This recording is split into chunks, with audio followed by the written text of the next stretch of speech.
Good morning. I'm Cheryl Casone, and I'm in for Maria Bartiromo today. It is Thursday, December 28th. Your top stories at 7 a.m. Eastern Time. The Golden Apple. CEO Tim Cook cashing in on the iPhone rebound, the jaw-dropping amount he made in 2017, and why he's only flying private from now on. Watch out, elves. Santa has a new helper. Amazon dominated the holidays, accounting for nearly half of all online Christmas shopping. We're going to take a look at what you can expect from the tech titan in 2018. Looking at your broader markets on this Thursday, right now the Dow, the S&P, the Nasdaq pointing to a slightly higher open. And in Europe, they had a mixed bag there. The FTSE, really the only index that's really been kind of doing anything today. Up 10 entire points. The CAC 40, the DAX are in the red, but only slightly. In Asia, markets closing mostly higher. The Kospi up over 1%, though, about 1.25% actually. Well, eradicating ISIS. The terror group's numbers dwindle to under 1,000 in the Middle East since President Trump has taken office. But here in the U.S., police are not taking any chances. Details on the unprecedented protection in place for the Times Square New Year's Eve celebration. Digging out of a historic winter storm, officials issue an emergency alert after 5 feet of snow buries Erie, Pennsylvania. Crews have been out 24/7. That's really hard to keep up with this amount of snow. All I could do was laugh. You know, it's a little ridiculous, but I keep pecking away at it and we'll get it clear. The incredible photos from the storm, temperatures plunging to record lows across that entire region. And then better luck, that looks fun, and better luck next year. The Powerball jackpot climbing to a whopping $384 million after Americans struck out in last night's drawing. We're going to update you on the total. And then this, a sheer nightmare. This is probably the worst haircut ever, and it landed a Wisconsin barber in jail. All of that coming up with me this morning. We got all the headlines for you. Fox News contributor and National Review reporter Katherine Timpf is with me on set today. The Wall Street Journal's telecom reporter Ryan Knutson's here, and Chief Research Officer for H2 Research and retail analyst Hitha Herzog. Good morning. Morning. Yay. Great show so far. Having a wonderful time. Yeah. How did he end up in jail for a bad haircut? For that haircut? Yeah. Well, I mean, yeah, but That I mean, was right down the center, right? isn't that the new style? There I might thought that be was more like to a this. 2018 thing. There might be more to the story. Yeah, maybe. That's why you got to stick around. Oh, right. I'm going to tell you the details a little bit later. Yeah. Or actually, Lauren's going to do it. We've got a lot coming up this morning. New York Congresswoman Claudia Tenney is with us. Martha Stewart Living Omnimedia founder Martha Stewart is here. You don't want to miss both of those incredible ladies. They're going to be joining us this morning. Well, imagine being required by your employer to globetrot on a private plane for work and for pleasure. Apple's board has been requiring its CEO Tim Cook to fly private for a year now. Company cites security reasons behind the unusual mandate. This comes as the CEO got a nearly 50% pay boost in the fiscal year. Joining us now is GBH Insight's Chief Strategy Officer and Head of Technology Research, Daniel Ives. Daniel, good morning. Great to be here. What do you make of this unusual move by Apple to require him to fly private always? Yeah, I mean, I think this is just more of a formality. I mean, you see it across companies, 10 times smaller. And I think this is something, look, for a company that's worth almost $900 billion, this is one that makes sense. And really, it's something that, Cook is probably a top 5, most 10 most, sort of recognized person, not just in technology, but really probably in the country. So I think this is a safety measure, and it's really something that formalizes a policy that, nearly every other company has. And it's not quite, the GE CEO had a chase plane that was taking him around. That we had. So there's no chase plane on Yeah, this. there's no place. And this, I think it's $12 million for Tim Cook. It's not even put him in the top 10 for most highest paid CEOs. So it's a nice paycheck, but it's not even, it's not huge. But Daniel, I'm curious, what did you think of the iPhone 10? There were some reports that have come out recently about how it was not kind of having the sales that people may have expected. What do you think? What do you make of it? Yeah, I mean, we think about 3 to 5 million units got pulled from March into December. I mean, I think in December, they're going to probably beat by 4 to 5 million units, and also ASPs too. All of our checks on the iPhone 10 have showed the supply-demand balance just reached. It has been above expectations. I think there's maybe some soft spots in China, But overall, this looks to, along with the iPhone 8 and 8 Plus, be a super cycle product release. And that's why you saw the stock not get hit too much on those reports. This was more Apple, especially in Asia, more correcting some of the supply issues rather than what we would view as a major demand issue. But look, March and June are the make-or-break quarters for iPhone 10 to show success, and we're still very hopeful that ultimately that could really be the silver bullet product release. Daniel, doesn't it just seem like this is just another situation of a beat and raise? So, you know, Apple, every time they report earnings, they pull back on their guidance, and all of a sudden you see these numbers go up, and, you know, they beat estimates, and then they raise their guidance again. I mean, isn't this just what we're seeing? They're kind of pulling back on how many iPhone 10s were actually sold. People think that there's actually less out there, and then when we come to it and when they report the earnings, it's actually not the case. No, it's a great point. And that's why I think with these reports, while it's a sort of yelling fire in a crowd theater situation, you got to take a step back. You got to look at the totality here. You know, we believe overall that they'll beat the iPhone 6 231 million units, which was sold, that this will be the biggest product cycle that they've had. And that's why you have to understand the underlying product demand. We believe there's about 350 million users that have a window of opportunity to upgrade here. So I think that's really the focus here for Apple bulls. And I think if you look into the next year, you're right, this continues to be an under-promise, over-deliver company. All right, I want to talk about Amazon and the power of this company, especially through the holidays. You say that Amazon accounted for about 45 to 50% of all online holiday retail sales, and that Prime membership, you're calling it the golden jewel of the Bezos empire. Yeah. So, I mean, all of our research shows that last year they had about 38% in terms of overall holiday sales, e-commerce. We believe this year it's about 45 to 50%. You know, if you look at Black Friday, I think it was actually over 50% in terms of what they gained. You know, Walmart showed some positive success, definitely stepped up their game, Target, Best Buy. But when it comes down to it, Prime membership right now, we believe high 80 million in terms of what Amazon has. That's really an iron fortress, what we're seeing. You know, a typical Prime member, if they're going to look to buy, you know, as I'm sure many of you do, you know, they'll go through Amazon. And that's really what we're seeing, that on average, they spend about 20% more this year than last year in terms of Prime membership. And that's why expanding into grocery through Whole Foods, we believe ultimately through pharmacy and healthcare next, that's where right now they're continuing to expand what I'd call as an empire here on the consumer side. Wow. So, Daniel, you know, it's interesting because I'm looking through this press release that Amazon put out, and it just seems like a lot of fluff is in here. So, you know, we're sitting here talking about their Prime numbers, for example. They don't ever really report out exactly how many members there are. Yes, we have 4 million, but this is just what Amazon is reporting to us. So, the last time I was looking at Amazon earnings, really the driving force of those earnings was their Amazon Web Services. So can you tell me a little bit about how, do you think that their web services is going to be able to sustain these gains that they've had? I mean, they had a 40% increase in revenue just from the web services. Do you think it's going to be able to compete with Microsoft and Google on that front? Yeah, and those are great points. And that's why when, in terms of Prime membership, that's our own research. You know, we're 88 million. You know, some are all around there. But that's why that press release was more fluff, just like you said. When you look at AWS, I mean, you look at the secular shift among cloud and enterprise, it's a two-horse race. It's Amazon and Microsoft. And that's why you have Google, Cisco, EMC, Dell. But this is really one where Amazon, AWS, and Microsoft are just on a different level in terms of enterprises shifting, you know, to both Azure as well as AWS. And that's where something where that's really what we believe on the enterprise side is going to be a major growth driver. You know, that could continue to see 30, 40% growth. We're seeing just a massive shift among enterprises to the cloud, hybrid cloud, private, public.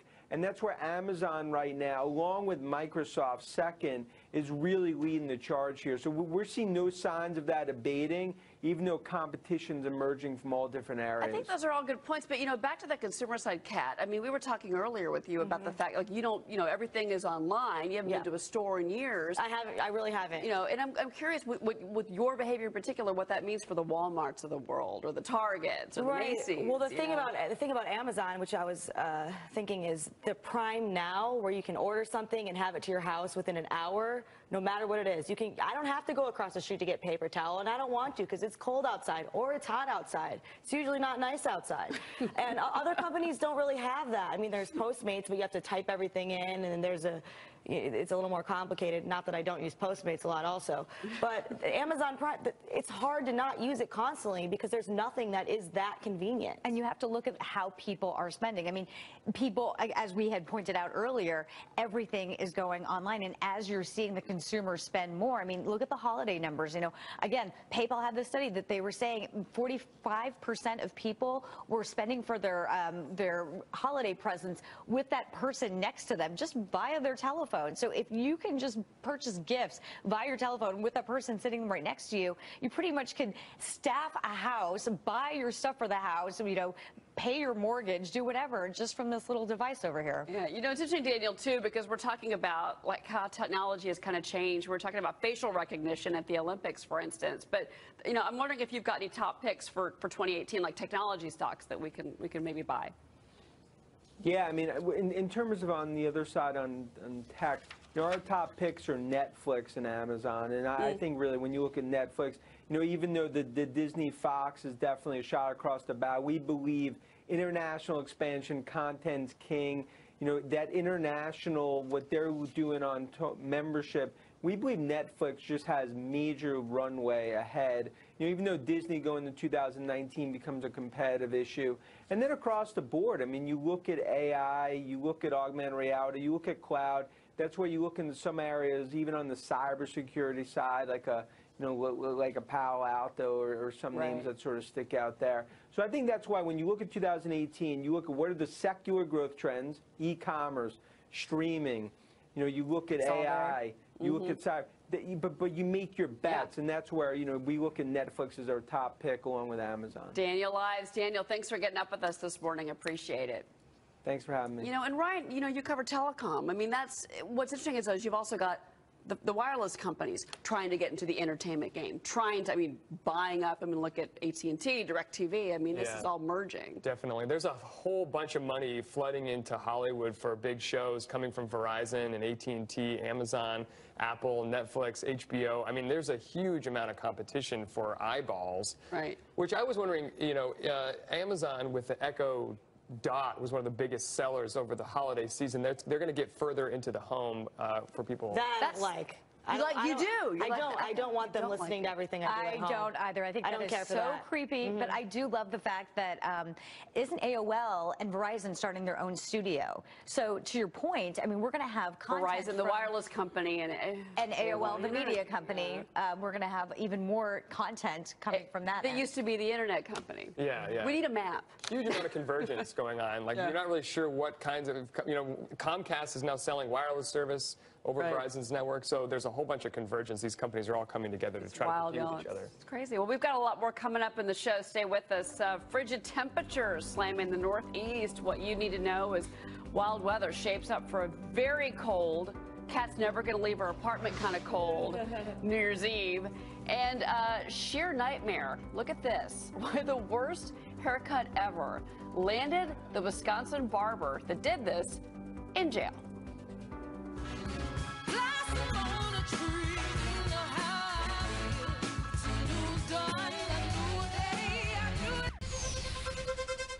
Extreme winter weather pounding the Northeast. Lauren Simonetti's got the chilly details. Lauren. It is cold outside. It is cold inside. Record-breaking snowfall is actually burying parts of New York and Pennsylvania as bitter, bitter cold grips the nation. Upstate New York issuing a state of emergency plus travel advisory.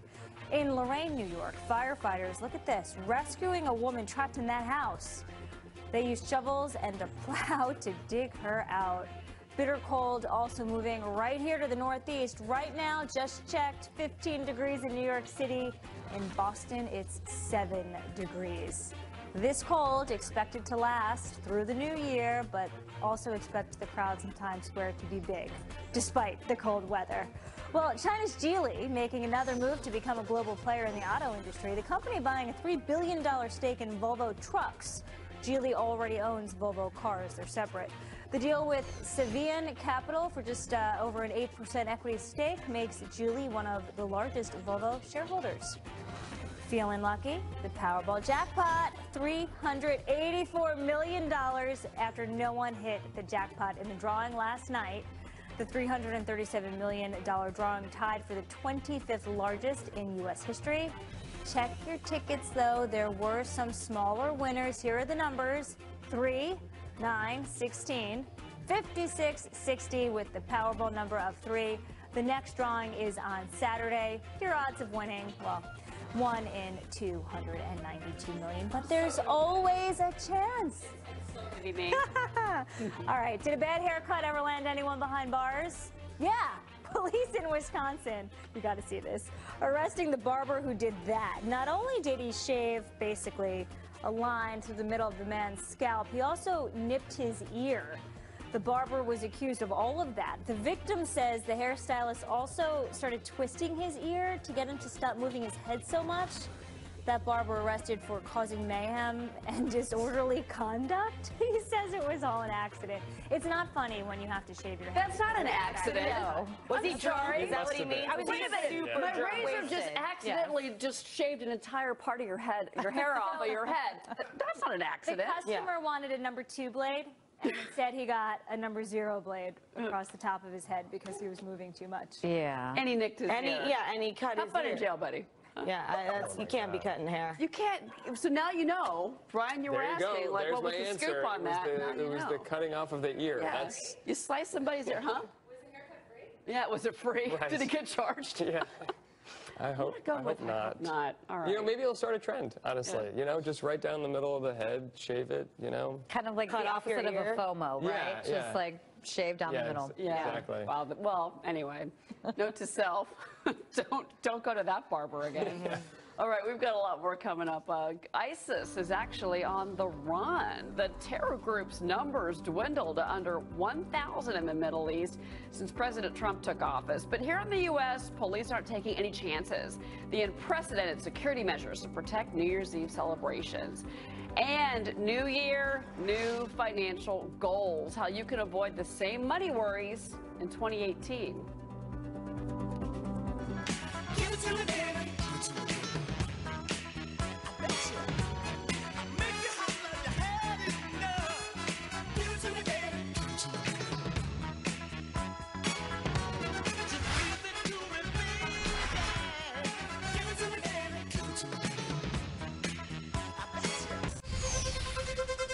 So Monday marks the beginning of a new year, but 2017 brought old worries for most Americans. 62% of the country was stressed out about money this year, according to a new study by the American Psychological Association. Another study shows that only a quarter of Americans include financial planning in their New Year's resolutions. Joining me now, consumer expert and non-politicalnews.com founder Vera Gibbons. Hello. Good morning. Good morning. Stressed out about money, huh? Stressed out about money, but you know, Fidelity did that survey saying something contrary, saying basically people are feeling better about their financial situation, so they're not making resolutions. So it depends who you actually ask. I still think you should make your financial resolutions and make them achievable, make them attainable. Put them in motion. Well, obviously, I'm assuming paying off your credit card debt, right? That should be a top priority, right, Heath?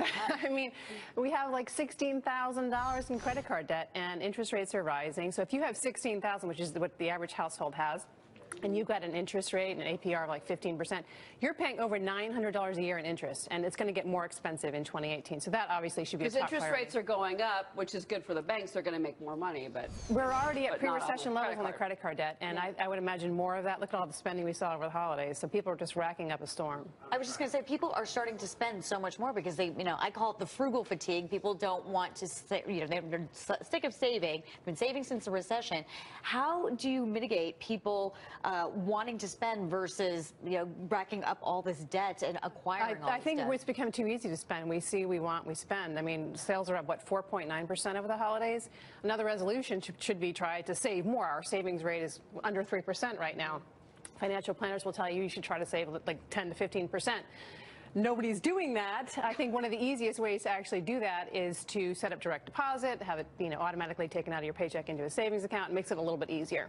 What about student loans in terms of student loans too? That should be on your to-do list, as should boosting your credit score. A lot of people aren't even bothering to do that. There are resources like creditsesame.com that can help you actually boost your credit score. There are tips on this site. There are apps like Credit Sesame app that'll help you actually get there. But people don't take advantage of the resources that are available to them, and they should. Maybe that should be a resolution in the new year, is to take advantage of what's out there. And it's hard to figure out, though, like whether it's what bank can I get the best savings rate on? Where's the best credit card rate? Do I want all the perks that come with the credit card?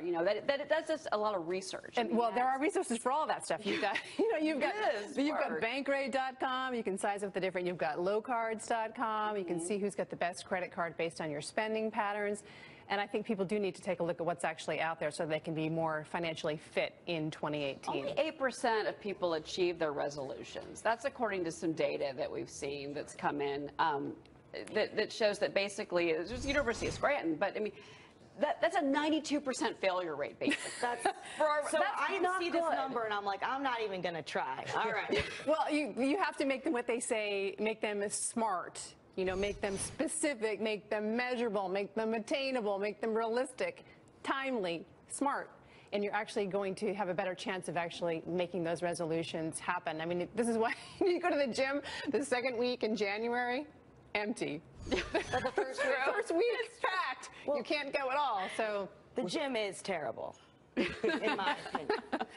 You've got to go during off-peak hours and right after the new year, because everybody has these huge, lofty goals. They're going to lose 30 pounds. They're going to quit drinking. They're going to, get out of debt overnight. After the new year, what about this week of almost vacation for people? I think I saw this great Onion piece where it was sort of a riff on how everyone tries to get so much done during this week and no one gets anything done. Everyone's sleeping in and hanging out. Right. Productivity pretty much goes out the window, I think. Do you work hard this week, or do you leave at 4:30 in the afternoon? Are there ways that, once you do set goals, like how are there, if it's a behavioral thing, what can you do to try to keep yourself accountable to You've got to change your behaviors. A lot of the spending that we see going on is, in fact, emotional purchases. Look at all the self-gifting that went on. They were saying this year in particular was one of the biggest years for self-gifting.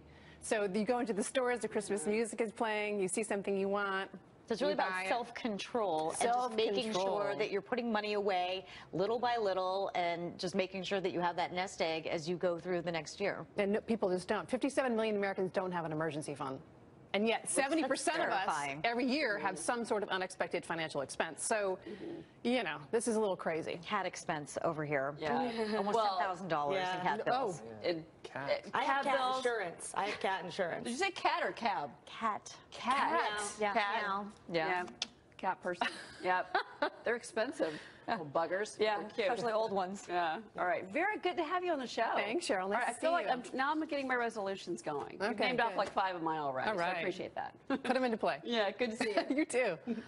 Well, still ahead, we are here. Chrissy Teigen tweets her joy after finally landing in Japan. The new details on her 8-hour flight to nowhere just ahead. And you've probably enjoyed a Moscow Mule, but how well do you know the history of the Moscow Mule? We've got the family business that's looking to preserve the tradition of the drink, of course, in that iconic copper cup.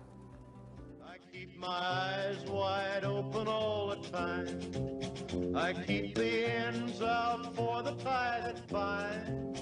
Because you're mine, I walk the line. Good morning. I'm Cheryl Casone in for Maria Bartiromo today. It is Thursday, December 28th. Your top story is 6:30 a.m. Eastern Time. How about 7:30 a.m. Eastern Time? ISIS on the run. The terror group's numbers dwindling below 1,000 since the start of the Trump administration. How the Islamic State could remain a threat through 2018. Plus, the unprecedented security measures in place for the Times Square New Year's Eve celebration. In defense of diplomacy, Secretary of State Rex Tillerson pens an op-ed on the administration's progress in the face of, quote, immense challenges like North Korea, why he says Americans should be encouraged by the steps towards global peace. Looking at your broader markets, second to last trading day of 2017, Dow 25% for the year, and we're looking up today. Dow, S&P, NASDAQ all pointing higher in the free market. Over in Europe, the FTSE, the one index kind of showing us some green, the others are in the red. And then in Asia overnight, markets were closed, but they closed mostly higher. They're closed now. Shanghai, the Hang Seng, the Kospi all higher. The Nikkei, the only average that actually lost some ground. Well, it's not about the destination, it's about the journey, right?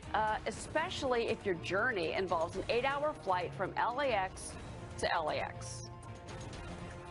Thank you so much for taking me on this awesome vacation, Dave. Welcome to Los Angeles. That dinner was so good. We're going to have the latest as Chrissy Teigen finally arrived in Tokyo after her travel nightmare sparked by an unauthorized person that was on board the flight. That happened yesterday. Well, 'tis the season for love. Why winter marks peak dating season. That's according to apps like Tinder. And turning copper mugs into gold. We're going to talk to the grandson of the man behind the Moscow Mule about how he's carrying on his family's legacy with the very popular and probably popular cocktail in the winter, the Moscow Mule. That's coming up. And top in our news this half hour, eradicating ISIS. The terror group is losing ground and fighters since President Trump took office. Yesterday, he tweeted the breakdown from an article in the Washington Examiner based on Department of Defense statistics. It said, quote, on January 20th, the day Trump was inaugurated, an estimated 35,000 ISIS fighters held approximately 17,500 square miles of territory in both Iraq and Syria. As of December 21st, the U.S. military estimates the remaining 1,000 or so fighters occupy roughly 1,900 square miles. Joining us now is former clandestine intelligence operator, Navy pilot, and of course a Fox News correspondent, Leah Gabrielle. Leah, good morning. Good morning. I'm curious if you buy into these statistics, if you believe these statistics, that that's what we're really seeing on the ground. Well, I think the statistics speak the truth. I think that on the ground we are seeing that our forces and our partners on the ground have been crushing ISIS. This has been going on for quite some time now, but I think it doesn't tell the whole story. I mean, first of all, we are playing a game of terrorist whack-a-mole in the region. Essentially, you crush them in one place and they pop up in the next. ISIS, as Brett McGurk says, has become a sort of a brand. So you see other established terrorist organizations that all of a sudden raise the flag of ISIS in other regions, like in Egypt and the Sinai. You're going to see ISIS moving into Africa. You see ISIS now moving into Afghanistan. You're seeing attacks in places like Kabul, where ISIS claims credit. So, and then that doesn't even mention the so-called cyber caliphate that we're hearing about. I've said for a long time on this program that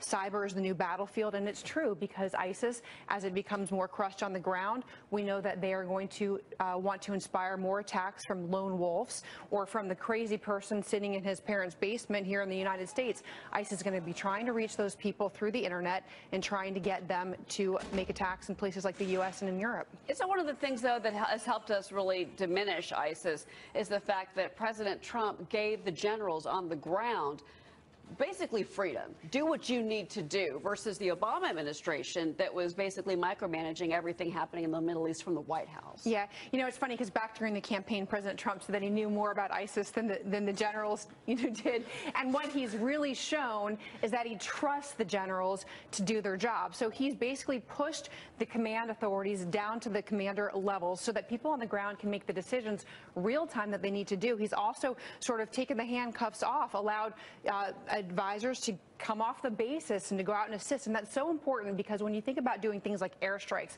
which have been incredibly powerful in crushing ISIS on the ground, it means that you have to be able to have people on the ground who can call in those airstrikes, people on the ground who are good at doing those precision airstrikes, so that you don't kill large civilian populations when you do it. And that was one of the problems in the Obama administration, is that there was this huge risk aversion, and there was this concern about the civilian populations, but also not letting the troops go out and do their jobs and make the decisions on the ground. So a lot of people credit President Trump with that. You also have to credit President Trump with putting military generals around him, H.R. McMaster, General Kelly, and then of course you got General Mad Dog Mattis running the fight now. You know, it's interesting, real quick, I want to ask you about New York, because we were just talking on set about our New Year's plans in the commercial break. But, you know, they're not taking any chances this year, guys. I'm going to be out there for the New Year's Eve show. Yeah, you are. I mean, no, we're going to have our New Year's Eve show. We're going to be out in the park. I mean, there's a lot going on. But, I mean, the security measures are unprecedented this year in New York City because of these homegrown, what you just said, that cyber threat that you're talking about. Right, the cyber threat. And there's really two forms of the threat. There's the less sophisticated attacker, the person, like I said, the crazy person who really isn't so much affiliated with groups like ISIS, but is looking for some excuse to do something ridiculous and may use ISIS as an excuse. And those people, I say less sophisticated because they're the ones who are going to be looking online to figure out how to make a bomb, or they're the ones who would rent a vehicle to mow down people, or would use weapons to try to kill large groups of crowds. But then the other group that you have to worry about are the people who actually are affiliated with ISIS, and that's why we're going to be hearing a lot about this in 2018. Rand Paul already had said that he would filibuster any attempt for a long-term extension of FISA 702, and I bring this up because you're going to be hearing about this. That's the overseas so-called spying program, but it's been essential in helping thwart terror attacks, including the 2009 plot against the New York subway system. What it basically does is it allows the NSA to monitor communications of non-Americans overseas, and so they can monitor people that they know are affiliated with these terrorist groups. And when they start to see the chatter increase, and then they start to see those communications come towards the U.S., that helps them to identify where and when an attack might take place. It's sort of the starting point for those more sophisticated attackers. So it's so important. And I bring this up because what you're going to see in terms of security in places like New York City for you, Kat, is you're going to see surveillance bubbles. There's going to be the obvious surveillance, and then there's going to be surveillance bubbles outside those groups. But the surveillance really starts overseas, where groups like ISIS are located. That's so interesting. Ryan had a question. Well, yeah, what can be done to, or is this the main thing that's being done to fight the ideology? Because there are the actual soldiers, but then, like you said, there are the people that are in the basement that just are a little nuts, and they find maybe some stuff online, or they seek it out on their own. What can be done to stop those kinds of people that are probably a greater threat to a lot of average citizens in the United States? Well, I think there is an effort online to start trying to change the message, and that's going to be so important because when you look at cyber as the new battlefield, you look at it as a way for people to form communities and to feel a sense of belonging to something. And that's the problem with these people, is that they find a sense of belonging, then all of a sudden they have a reason to conduct an attack. I think you have to start with what you can control, and what we can control right now is we have the ability to watch these communications overseas and to recognize when the chatter is coming up, and to recognize when there are known terrorist groups that are in connection with people in our country, because you have to start with what you know and then work towards what you don't know. But again, efforts to try to change the message online are going to be so important as we move forward. And protect ourselves, as we've seen with, again, these unprecedented security measures we're seeing, whether it's the sand trucks or that they're blocking off more streets this year for New Year's Eve. I want to ask you about this op-ed from Rex Tillerson in the New York Times. It was one of the first things I read this morning when I woke up. It was fascinating. He talks about North Korea in this, and he wrote, quote, "We hope that this international isolation will pressure the regime into serious negotiations on the abandonment of its nuclear and ballistic missile programs." Then he goes on to say a door to dialogue remains open, but we have made it clear that the regime must earn its way back to the negotiating table. Until denuclearization occurs, the pressure will continue. What do you think about that? I think that's Rex Tillerson's job at the State Department. He does open diplomacy, but the truth of the matter is that this way of thinking is not working, and the reason is that North Korea is backed up by China, as we just saw. North Korea is backed up by Russia, and there's a little game being played. Russia is 100% using subversion. Subversion is the name of the game, and Russia is doing it through trying to get involved in our election process, through trying to. He talked about that. It was. I still kind of. I'm surprised when I hear nothing new to an they said, yep. They said, yep. Well, they meddled in our election. Rex Tillerson. I mean, it's just it's so interesting to hear that just come flat out, because we're supposed to be, dealing with them with. No, everything we do, Vladimir Putin is going to undermine. I mean, he basically lives like the Russian spies that I was trained to go up against. That is who he is by nature. That's what he's doing. If you ever saw the movie Mean Girls, act nice. Yes, we all did. So thank you. Okay. Act nice to your face. Say one thing to your face. Do something completely different. Yeah. That is Russia. That is China.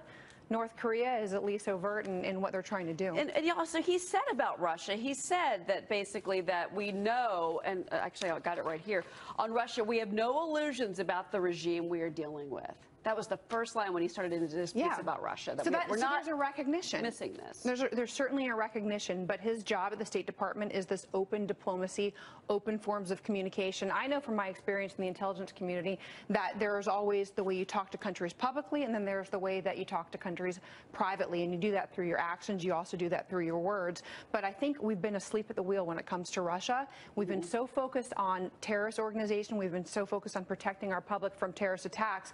Russia is rising, and they are emboldened right now, and they're working with Iran, they're working with North Korea, they're working with China. And we heard about, China supposedly enforcing these sanctions. No, not so much at all. Russia's doing the same thing. North Korean coal goes through Russia. False flag operations out on the high seas and ship-to-ship transfers of goods. You can't enforce sanctions that way. It's interesting. We're not cutting out the oil either. Yeah, well, there was just a big story in the Wall Street Journal recently about a lot of the online commenting systems that federal agencies use for rulemaking have been flooded with comments that appear to be coming from U.S. citizens that are actually coming from Russia. They're just really trying to seed a lot of disruption here. Well, that's what they did. After the Cold War, Russia their military was weakened. So they started using other ways of gaining power. And one of those ways is through the internet. They've gotten really strong on their cyber warfare. This is cyber warfare. And they are using communications. They're using false information. They're doing this in the Ukraine as well. So you're seeing Russia throughout the world gain influence through the internet. And it's something that we have to take seriously. We also have to balance it. The tough thing, though, in my opinion, is balancing it with civil liberties. When you talk about some of these surveillance operations that end up picking up information from United States citizens that aren't really doing anything wrong. So we need to kind of make sure. Specifically, what's your issue on that? My issue on that is that it could be used to prosecute for other crimes that don't have to do with something. Okay, and that's why the focus when you look at FISA, it has to be on the enforcement of the way it's done and people getting the proper using the proper regulations, getting the proper clearances to do it. Because when our intelligence agencies use this and they do it properly, it is extremely effective. It is extremely important. It's not used to, it certainly isn't intended to be used to spy on Americans. It's used to protect Americans, and we need it. Security versus privacy. Gabrielle, thank you so much. It's fascinating. Well, we've got a lot more coming up. Well, they landed safely, but they're still searching for answers. The latest is the airline is apologizing following model Chrissy Teigen's flight to nowhere. And as the holiday season ends now is the time to give yourself the ultimate gift. We thought it was shoes, but no, it's love. This is the busiest time of the year for dating. We're going to talk about it.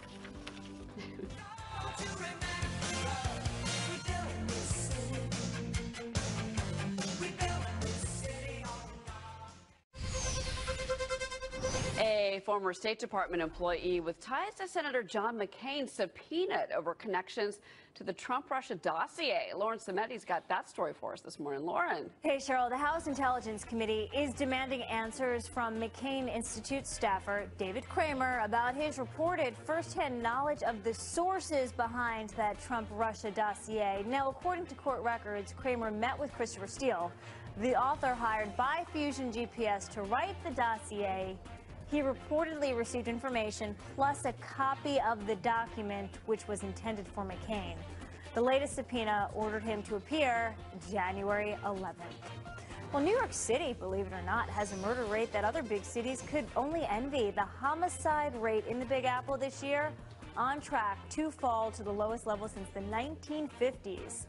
New York City had 286 murders as of yesterday. That's down from 329 at the same time last year.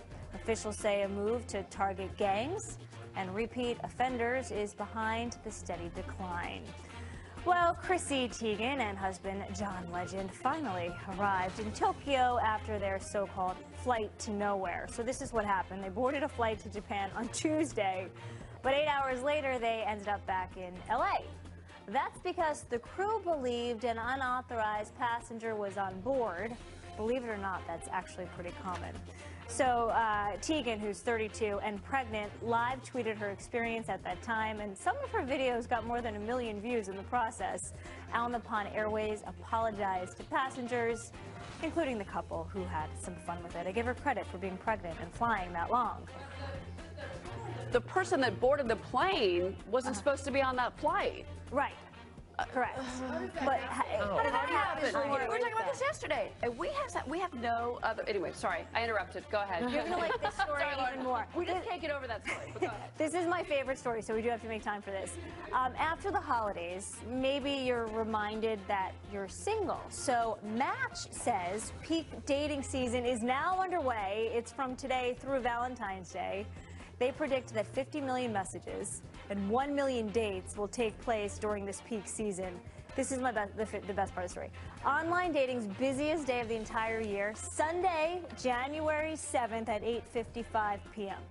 So sign up for a dating service if you haven't already at 8:55 p.m. on January 7th. I have no idea why that day, that time, but so says we Tinder. have to ask the company. If Tinder says it, it must be true. It must be true. No, I don't know. Online. I mean, that's it. I mean, look, it's a different world, right? People are meeting in completely different ways.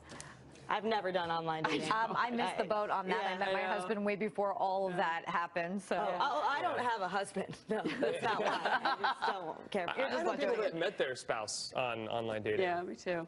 Yeah. But a friend of mine said that he's deleted all of the dating apps because he found that it was too hard to focus on one woman at a time, because it was like there was always, you always have these matches. It's too distracting. It's sort of like Twitter, where you just kind of like keep scrolling. Sounds awful. yeah. A friend of mine said it was a 2017 problem to have. Hilarious. Right. Yeah. Well, coming up, turning copper into gold. How one man is carrying on his family's tradition of the Moscow Mule, and there is the Mornings with Maria version of the Moscow Mule. This is coming up next.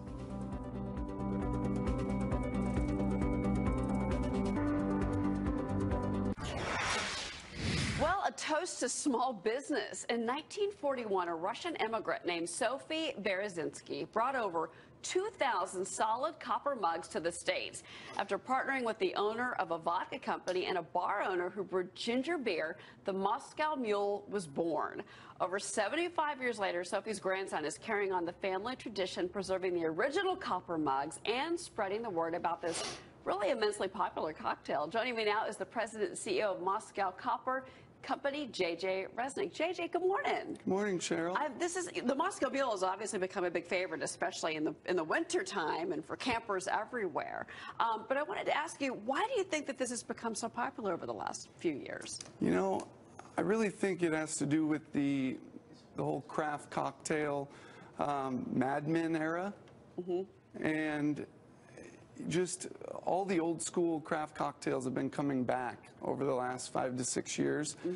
And I really noticed the big trend start happening around 2013, 2014.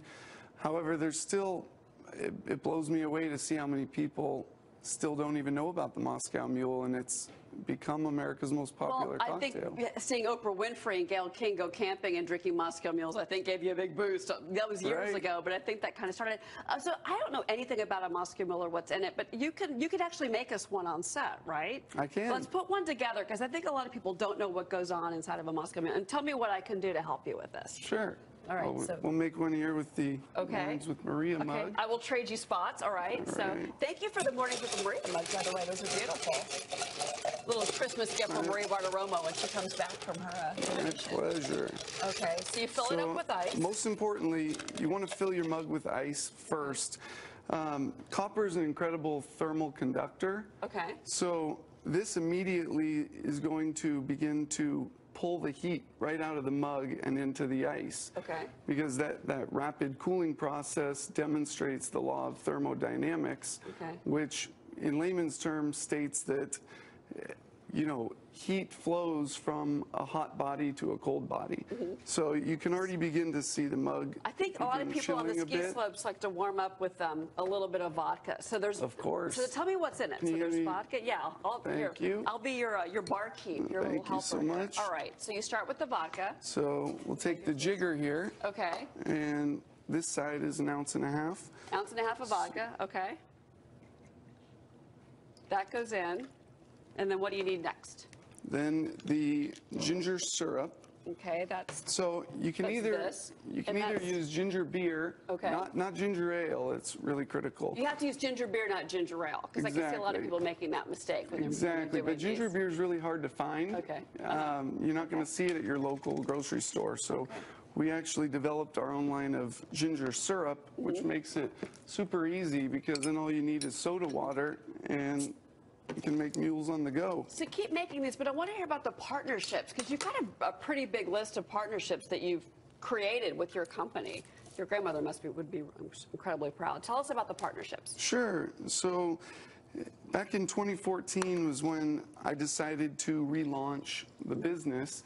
When I saw, it really started bothering me when I'd go out to a bar and I saw everybody drinking Moscow mules, but they were drinking them in these, I call fake copper mugs. Right. You know, so what I you did wanted was to I make put a red little mug. ½ ounce of ginger syrup and then about 4 ounces of club soda. Okay. So it's 2 to 1 ginger beer to vodka. And then you add in the cranberry juice, and that's your Moscow Mule. No, the cranberry juice is for the champagne Oh, okay. New Year's Eve So that's mule. actually the Moscow Mule right there.